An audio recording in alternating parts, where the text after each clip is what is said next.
By the way আসেন এই ভিডিওতে আমরা দেখে ফেলি একটু ওয়ার্কশিট নিয়ে। সো ওয়ার্কশিটে আমরা দুইটা ওয়ার্কশিট করব। দুইটা ওয়ার্কশিটের মধ্যে hopefully I am not sure, ইনশাআল্লাহ দুইটা ওয়ার্কশিটের মধ্যে থেকে যে কোনো একটা ওয়ার্কশিট চলে আসবে। সো ওয়ার্কশিট ভাই, ওয়ার্কশিট নিয়ে এত প্যারা খায় না। ওয়ার্কশিট হচ্ছে কি একদমই ইজি, পানির মতো ইজি ওয়ার্কশিট। আমি বলে দিতেছি। সো প্রথমে ওয়ার্কশিটে যে জিনিসটা আমাদেরকে দিয়ে দিবে সেটা হচ্ছে কি একটা ট্রায়াল ব্যালেন্স। ট্রায়াল ব্যালেন্স ছাড়া ওয়ার্কশিট হইতে পারে না, বুঝছেন? ট্রায়াল ব্যালেন্স দিয়েই দিবে, মাস্ট দিল। আর ট্রায়াল ব্যালেন্সের সাথে এই যে আদার যে ডাটাগুলো দিয়ে দেয় না, এটা থেকে আমরা বানাবো হচ্ছে গিয়ে অ্যাডজাস্টিং ট্রায়াল ব্যালেন্স, অথবা এই যে অ্যাডজাস্টমেন্টের যে কলামটা, এই কলামটা বানাবো হচ্ছে কি আমরা আদার্স ডাটা থেকে। আর প্রথমে আমরা যে জিনিসটা করবো, দেখেন ট্রায়াল ব্যালেন্স এটা হচ্ছে একটা 10 কলাম ট্রায়াল ব্যালেন্স। সো এই 10 কলাম ট্রায়াল ব্যালেন্স এরকমই হয় আর কি। সো ট্রায়াল ব্যালেন্সের আপনার কলামগুলো তো আপনারা দেখেই ফেলতেছেন, অ্যাকাউন্ট টাইটেলস, তারপর হচ্ছে ট্রায়াল ব্যালেন্স, অ্যাডজাস্টমেন্টস, তারপর হচ্ছে adjusted trial balance, income statement, balance sheet. So এইগুলোর প্রত্যেকটারই ডেবিট ক্রেডিট করে আছে। সো প্রথমে আপনারা যেটা করবেন, ট্রায়াল ব্যালেন্স আমার কাছে দিয়েই দিছে। ট্রায়াল ব্যালেন্স একদম হুবহু ট্রায়াল ব্যালেন্সে বসাই দিবেন, হুবহু একদম ট্রায়াল ব্যালেন্সে বসাই দেন। ট্রায়াল ব্যালেন্সের কাজ শেষ। ট্রায়াল ব্যালেন্স বসাই দেওয়ার পরে এতটুকু কিন্তু আমার ওয়ার্কশিট কিন্তু কমপ্লিট। এরপরে আসেন, আমি দেখবো হচ্ছে গিয়ে এখন কি বানাবো। আমি অ্যাডজাস্টেড, ওই যে আমাদের অ্যাডজাস্টিং জার্নাল যে ছিল, তো অ্যাডজাস্টিং জার্নালের ক্ষেত্রে এখানে দেখেন। সো অ্যাডজাস্টিং যদি মানে ওয়ার্কশিটে আসার আগে যদি অ্যাডজাস্টিং জার্নালটা যদি একটু ক্লিয়ার থাকে, তাহলে ওয়ার্কশিটটা করতে একটু ইজি হবে। সো আমি বলে দিতেছি এখানে। আসেন দেখেন, ইন্স্যুরেন্স এক্সপায়ার্ড, এখানে প্রত্যেক মাসের জন্য কিন্তু হিসাব হবে। অ্যাডজাস্টিং জার্নালে আমরা দেখছি যে ইউজুয়ালি 1 মাসের জন্য হয়, বাট একটা মেয়ে তো আমরা দেখছিলাম যে কোয়ার্টারলির জন্য 3 মাসের জন্য আমাদেরকে হিসাব করতে বলছিল। সো এরকম তো ওয়ার্কশিটে এরকম কোনো কিছু হবে না। যদি বলে দেয় তাহলে তো বলে দিল, বাট ওয়ার্কশিটে হোপফুলি এরকম কোনো কিছু হবে না। ওয়ার্কশিটে 1 মাসের জন্য আমরা অ্যাডজাস্টিং জার্নালটা তৈরি করব। সো দেখেন, insurance expires at the rate of $200 per month. তার মানে কি প্রত্যেক মাসের জন্য আমার ইন্স্যুরেন্স $200 করে এক্সপায়ার হইতেছে। তার মানে কি ইন্স্যুরেন্স এক্সপেন্স এটা হচ্ছে কি আমার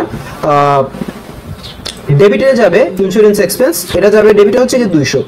এখন আপনারা দেখবেন এই যে ইন্স্যুরেন্স এক্সপেন্স যে আমি অ্যাকাউন্ট টাইটেলটা খুঁজে বের করলাম, ইন্স্যুরেন্সের সাথে কিন্তু দুইটা অ্যাকাউন্ট টাইটেলই হয়, ইন্স্যুরেন্স এক্সপেন্স আর হচ্ছে কি প্রিপেইড ইন্স্যুরেন্স। সো এই যে ইন্স্যুরেন্স এক্সপেন্সটা যে আমি খুঁজে বের করলাম, এই ইন্স্যুরেন্স এক্সপেন্সটা আমার অ্যাকাউন্ট টাইটেলে আগে এক্সিস্ট করে কিনা। এই যে দেখেন, এখানে কিন্তু কোথাও ইন্স্যুরেন্স এক্সপেন্স বলে কোনো অ্যাকাউন্ট টাইটেল নাই, বাট প্রিপেইড ইন্স্যুরেন্স বলে কিন্তু একটা অ্যাকাউন্ট টাইটেল আছে। সো আমার এই প্রথম যে আদার ডাটা, এখান থেকে আমার যে জিনিসটা লাগবে সেটা হচ্ছে কি ইন্স্যুরেন্স এক্সপেন্স এবং prepaid insurance. So insurance expense জিনিসটা নাই, এই জন্য আমি ইন্স্যুরেন্স এক্সপেন্স নিচে লিখে ফেলবো। আর ইন্স্যুরেন্স এক্সপেন্স যেহেতু ডেবিটে যাবে, এই যে দেখেন ডেবিটে 200 লিখে দিছি। তারপরে আমার কি ক্রেডিটে আসবে, ক্রেডিটে আসবে হচ্ছে কি প্রিপেইড ইন্স্যুরেন্স।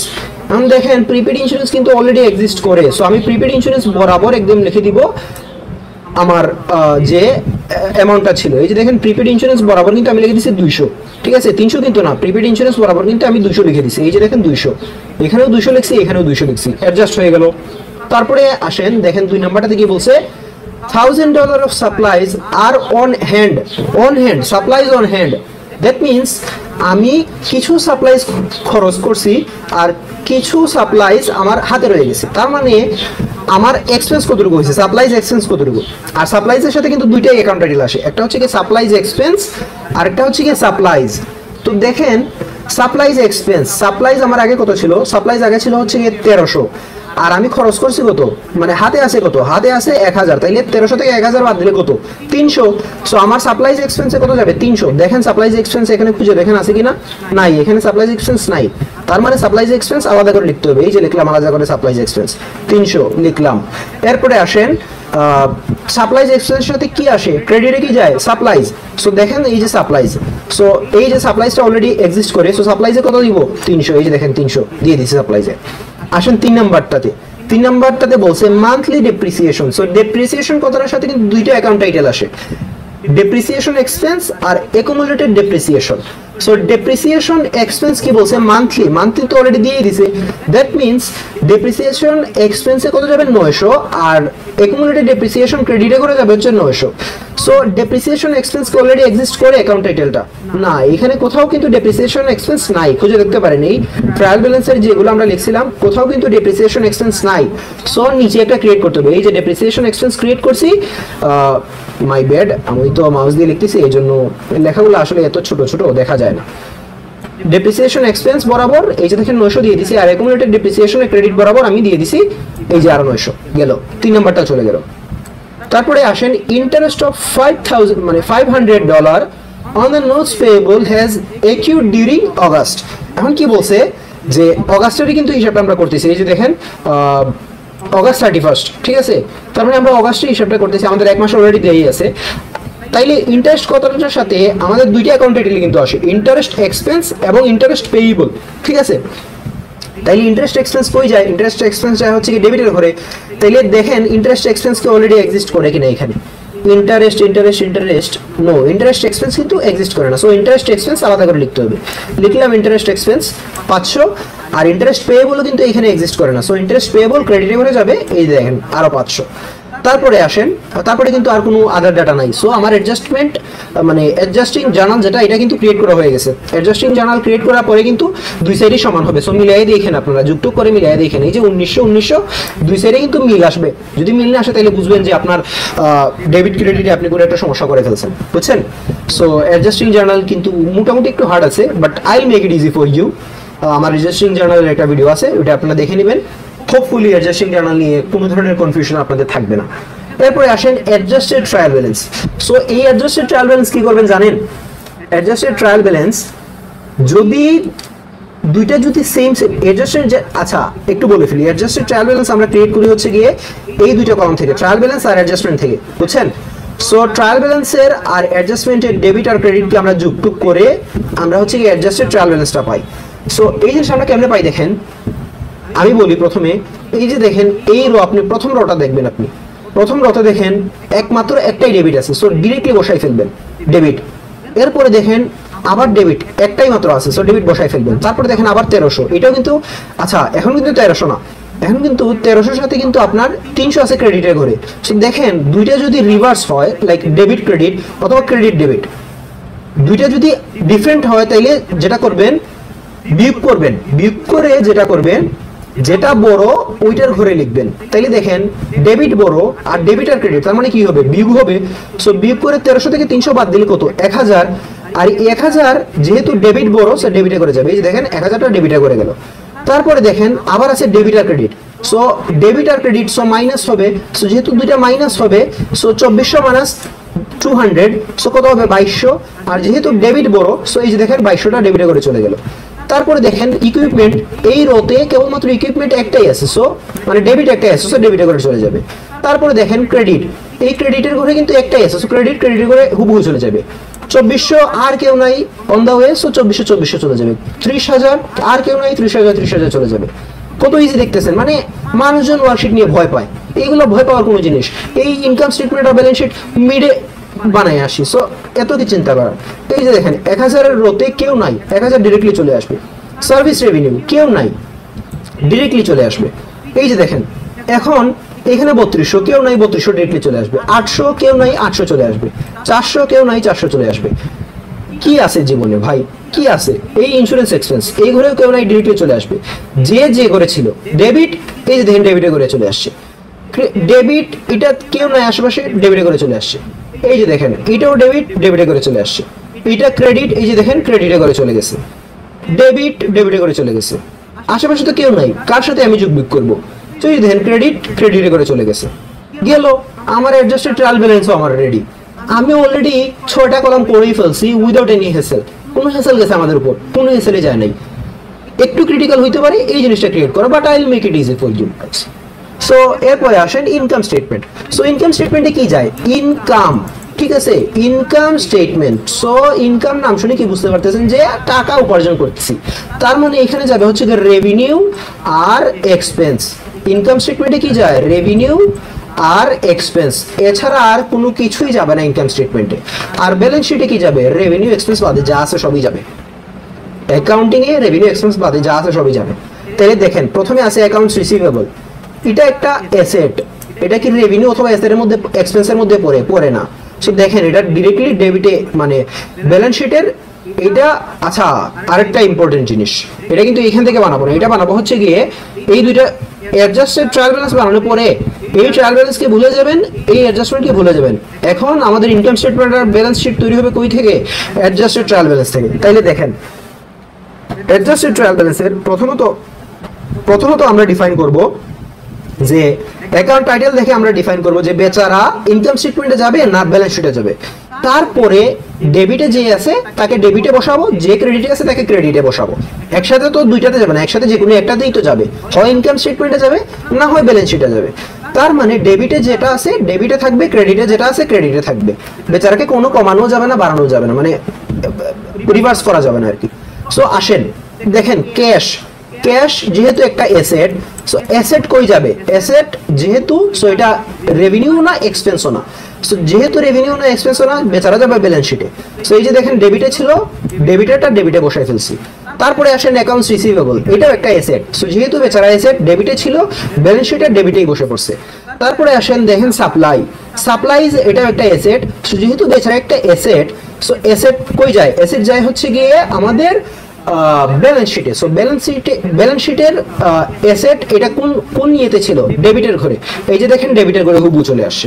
তারপরে আসেন এই যে দেখেন ইকুইপমেন্ট একটা অ্যাসেট যায় কই? ব্যালেন্স শিটে। এই যে দেখেন 2200 যারা ছিল, এটা 2200 এখানে হুবহু চলে আসছে। তারপরে দেখেন 60,000, এটা কিসের জন্য? 60,000 হচ্ছে কি ইকুইপমেন্টের জন্য। আচ্ছা দেখি 1 2 3 4 5, 1 2 3 4 5, হ্যাঁ ইকুইপমেন্টের জন্যই। সো ইকুইপমেন্টের জন্য যেহেতু এইখানে কিন্তু গরমিল পাকানো যাবে না, কারণ অনেকগুলো অ্যাকাউন্ট টাইটেল তো। সো মেস আপ করে ফেলার প্রবাবিলিটি 98.99%, 1% নাও হইতে পারে যদি আপনি চশমা ইউজ করেন। সো ইকুইপমেন্ট, এই যে ইকুইপমেন্টের জন্য হচ্ছে গিয়ে 60,000, এটা ডেবিটে করে, এই যে ডেবিটে করে চলে আসছে। তারপরে হচ্ছে গিয়ে কি নোটস পেয়েবল, এটা একটা লাইবিলিটি। সো লাইবিলিটি 40,000, এই যে 40,000 লাইবিলিটি ক্রেডিটে করে, এই যে দেখেন ক্রেডিটে করে ছিল, ক্রেডিটে করে চলে আসছে। তারপরে কি আসছে? Notes payable. তারপরে আসছে হচ্ছে কি অ্যাকাউন্টস পেয়েবল, এই যে দেখেন অ্যাকাউন্টস পেয়েবল হচ্ছে কি 2400। সো এই যে দেখেন 2400 ক্রেডিটে ছিল, ক্রেডিটে চলে আসছে। তারপরে দেখেন এই যে 30,000, এই 30,000 কিসের ছিল? ওনার্স ক্যাপিটালের ছিল। সো বেচারা রেভিনিউর মধ্যেও পড়ে না, এক্সপেন্সের মধ্যেও পড়ে না, বেচারা যাবে হচ্ছে কি ব্যালেন্স শিটে। সো ব্যালেন্স শিটে এই যে দেখেন ক্রেডিটে ছিল, ক্রেডিটে চলে আসছে। তারপরে আসেন ওনার্স ড্রয়িং। এখন আপনারা বলতে পারেন ওনার্স ড্রয়িং তো এক প্রকার এক্সপেন্স, বাট এইখানে আমরা কি বলছি যে রেভিনিউ এবং এক্সপেন্স ওনার্স নিয়ে যা হিসাব আছে, ওনারের যা হিসাব আছে, ওনার্স ক্যাপিটাল থাকুক, ওনার্স ড্রয়িং থাকুক, এগুলো যায় হচ্ছে কি ব্যালেন্স শিটে। কারণ ব্যালেন্স শিটে হিসাবের, ব্যালেন্স শিটে কিসের হিসাব হয়? ক্যাপিটাল লাইবিলিটি আর হচ্ছে গিয়ে ক্যাপিটাল লাইবিলিটি আর হচ্ছে কি আপনার অ্যাসেটের হিসাব হয়। সো ক্যাপিটালের সাথে কে আছে? ক্যাপিটালের সাথে আছে কি ড্রয়িং। সো ড্রয়িং বেচারা এইখানে চলে যাবে, এই যে ড্রয়িং ছিল 1000, সো বেচারা এখানে চলে আসবে। এটা কিন্তু মেস আপ করা যাবে না, ট্রায়াল ব্যালেন্সে কিন্তু এটা এক্সপেন্স ছিল, বাট এখানে এটা এক্সপেন্স থাকলেও এটা হচ্ছে ওনার্স এক্সপেন্স, সো এটা ব্যালেন্স শিটে আসবে। তারপরে দেখেন প্রথম মতো আমরা একটা পাইছি ইনকাম স্টেটমেন্ট, এই যে দেখেন রেভিনিউ বেচারাকে পাইছি। রেভিনিউ বেচারা যেহেতু আছে, সো এই যে দেখেন ইনকাম স্টেটমেন্টের এটা ক্রেডিটে ছিল, ক্রেডিটে চলে আসে। দ্যাট মিনস ডেবিট ক্রেডিট নিয়ে আমাদের কোনো মাথা ব্যথাই নাই, আমরা জাস্ট ডিফাইন করব যে কোনটা রেভিনিউ আর কোনটা এক্সপেন্স, আর বাকি সব তো ক্রেডিটে যাইতেছেই, ঠিক আছে। এরপরে দেখেন এই যে দেখেন এইখানে যেগুলা ছিল ইনকাম স্টেটমেন্টের ডেবিটের ঘরে আসছে, বাকি সবগুলা হয় এক্সপেন্স না হয় রেভিনিউ। একটু দেখেন এই যে wages expense, utilities expense, advertising expense, সবগুলো এক্সপেন্স, এই জন্য এক্সপেন্সে আসছে। এরপরে দেখেন ইন্স্যুরেন্স এক্সপেন্স আছে, সাপ্লাই এক্সপেন্স আছে, ডেপ্রিসিয়েশন এক্সপেন্স আছে, অ্যাকুমুলেটেড ডেপ্রিসিয়েশন আছে। এখন কিন্তু একটু জিনিস আছে, এই যে দেখেন অ্যাকুমুলেটেড ডেপ্রিসিয়েশন যেটা, এটা কিন্তু এক্সপেন্স অথবা রেভিনিউ না। সো অ্যাকুমুলেটেড ডেপ্রিসিয়েশন কই গেছে? এটা গেছে ইনকাম স্টেটমেন্ট না গিয়ে এটা গেছে ব্যালেন্স শিটে, বুঝছেন? এই যে দেখেন তারপর আবার ইন্টারেস্ট এক্সপেন্স ছিল, আর হচ্ছে গিয়ে ইন্টারেস্ট পেয়েবল ছিল, ঠিক আছে। সো ইন্টারেস্ট এক্সপেন্স, এই যে দেখেন ইন্টারেস্ট এক্সপেন্সটা এখানে চলে আসে 500, আর হচ্ছে গিয়ে পরে এই যে ইন্টারেস্ট পেয়েবল।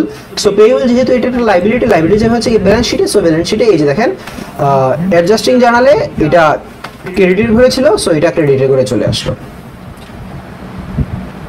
সো এই আর কি ছিল। তারপরে একটা জিনিস যেটা করা লাগে হচ্ছে গিয়ে প্রফিট লসের হিসাব করা লাগে। এই যে দেখেন ইনকাম স্টেটমেন্টে আমাদের কিসের হিসাব থাকে? ইনকাম স্টেটমেন্টের হিসাব থাকে হচ্ছে গিয়ে রেভিনিউ আর এক্সপেন্সের হিসাব, ঠিক আছে। সো ইনকাম স্টেটমেন্টে রেভিনিউ আর এক্সপেন্সের হিসাব যেহেতু থাকে, তার মানে এই যে দেখেন যোগ করবেন ডেবিট আর ক্রেডিটের পার্ট যোগ করবেন। যে ডেবিটের পার্ট যোগ করে আমরা পাইছিলাম হচ্ছে কি 6300, আর ক্রেডিটের পার্ট যোগ করে পাইছিলাম হচ্ছে কি 4900। তার মানে কি এই যে ডেবিটের পার্ট আছে, ডেবিটের পার্টে আমরা কি বসাইছি? ডেবিটের পার্টে বসাইছি হচ্ছে কি এক্সপেন্স। সো ডেবিটের পাশে যদি আমরা এক্সপেন্স বসাই সবগুলা, আর এই পাশে যদি আমরা রেভিনিউ বসাই সবগুলা, এটা মাথায় রাখবেন একটু। ক্রেডিট বাড়া, রেভিনিউ বাড়া মানে কি? রেভিনিউ বাড়া মানে হচ্ছে কি ক্রেডিট। সো এই পাশে থাকে হচ্ছে কি সব রেভিনিউ, আর এই পাশে থাকে হচ্ছে কি সব এক্সপেন্স। তার মানে আমার রেভিনিউ, মাই ব্যাড, আমি একটু ভুল বলছি। এই পাশে থাকে হচ্ছে কি সবগুলা এক্সপেন্স, আর এই পাশে থাকে হচ্ছে কি সবগুলা revenue. So revenue, my bad, আগে ঠিকই বলছিলাম যে এই পাশে থাকে হচ্ছে গিয়ে রেভিনিউ, এই পাশে থাকে হচ্ছে গিয়ে এক্সপেন্স, ঠিক আছে। তার মানে ডেবিটে হচ্ছে গিয়ে এক্সপেন্স, আর এই পাশে হচ্ছে গিয়ে রেভিনিউ। মানে এত বড় ওয়ার্কশিট করলে যে কারণে মাথা একটু হ্যাং হয়ে যাবে। সো আমার মাথাও একটু হ্যাং হয়ে গেছে, যেটাই হোক আর কি। সো এই পাশে হচ্ছে কি এক্সপেন্স, এই পাশে রেভিনিউ। সো দেখেন এক্সপেন্স বেশি আসছে, তার মানে কি এক্সপেন্স যেহেতু বেশি আসছে রেভিনিউ থেকে, তার মানে লস হয়েছে। সো এটাকে অ্যাডজাস্ট করা লাগবে। সো এই পাশে আমরা অ্যাডজাস্ট করে দিয়েছি 1400 যোগ করে, তারপর সবগুলোকে যোগ করে দিবেন। তারপর এই যে দেখেন ব্যালেন্স শিটে যেহেতু লস আসছে, সো ব্যালেন্স শিটেও দেখেন ইকুয়াল না কিন্তু, সো ইকুয়াল করে দিতে হবে। আর নেট লস, এই যে দেখেন লসটা লিখে দিবেন এই পাশে, যে লস হয়েছে আমাদের। এই তো শেষ worksheet. So worksheet was not that tough, but worksheet was too much boring. আর জায়েজ সি বাত হে, 10 মার্কের জন্য দিবে, 30 মিনিটের টাইম নিয়ে করবেন। ট্রায়াল ব্যালেন্স করতে তো এইখানে এই ট্রায়াল ব্যালেন্সটা একটু গুরুত্ব সহকারে করবেন, কারণ ট্রায়াল ব্যালেন্সে যদি একটু ভুল করে ফেলেন তাহলে কিন্তু আবার কাটা লাগবে। তারপরে এই যে অ্যাডজাস্টমেন্টটা একটু ভালো করে করবেন। তারপরে এটা তো আর যুগবিক করবেন, এটাতে আর কি ভুল হবে, মানে একটু পেন্সিল দিয়ে দাগ দাগ দিয়ে দিবেন যাতে ভুল না হয় যে কোনটার সাথে কোনটা অ্যালাইন হইতেছে। আর ডাবল পেজ ইউজ করবেন, বুঝছেন? মানে পেপার তো এরকম থাকে, সো পেপার এরকম ডিরেক্টলি এপাশ ওপাশ করে লিখবেন, একদম ডিরেক্টলি, যাতে স্যার পেজটা উল্টাই দেখে ফেলতে পারে, আর আপনাদেরও যাতে লিখতে সুবিধা হয় আর কি। তারপর ইনকাম স্টেটমেন্ট আর ব্যালেন্স শিট এগুলো কি জাস্ট ডিফাইন করবেন যে কোনটা ইনকাম স্টেটমেন্টে যাবে, কোনটা ব্যালেন্স শিটে যাবে। আর ডেবিট ক্রেডিট তো আপনার অ্যাডজাস্টেড ট্রায়াল ব্যালেন্স থেকে চলে আসতেছে। সো ইনকাম স্টেটমেন্টে যদি এক্সপেন্স যদি বেশি হয়, এটা হচ্ছে গিয়ে এক্সপেন্স, আর এটা হচ্ছে গিয়ে রেভিনিউ। একটু লিখে রাখতে পারেন, এটা হচ্ছে গিয়ে এক্সপেন্স, এটা হচ্ছে রেভিনিউ। যদি এক্সপেন্স যদি বেশি হয় তার মানে লস হয়েছে, আর রেভিনিউ যদি বেশি হয় তার মানে প্রফিট হয়েছে।